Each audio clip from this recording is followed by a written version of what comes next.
Rail धारणार शोइथिबा युवकों उपर दे चलीगला train घटिला एमिति घटना। आसंतु जानिबा एहार सर्विसेस खबर विषय रे।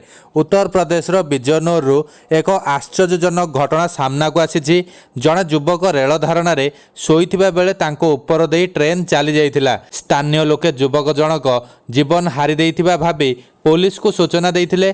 खबर पाई पुलिस घटनास्थल में पहुंचवा पर युवकों को रेल धारणार उद्धार करुवा बेले से हठात उठी बसी पड़ते। यह देखि घटनास्थल में उपस्थित थिबा लोके चकित हो पड़ते। घटनास्थल युवकों को उद्धार करी कोतवाली नगर पुलिस एही नेपाल व्यक्ति परिवार सदस्यों को घटना विषय में सूचना देइथिला। पुलिस सूत्ररु प्रकाश रेल धारणार उद्धार होइथिबा वृद्ध हरियाणार एक होटेल रे काम करती।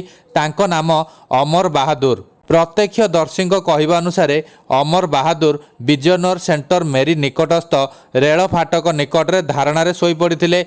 आमे किछि बुझिबा पूर्वरु धारणार रेल आसी तांको उपर दे चली जाइथिला। एहा पर भी युवक जनक धारणार उठी नथिले। एहा देखि आमे भाबिलु बोध हुए से जीवन हारी देइछंती। एहा पर पुलिस को सूचना देइथिलु।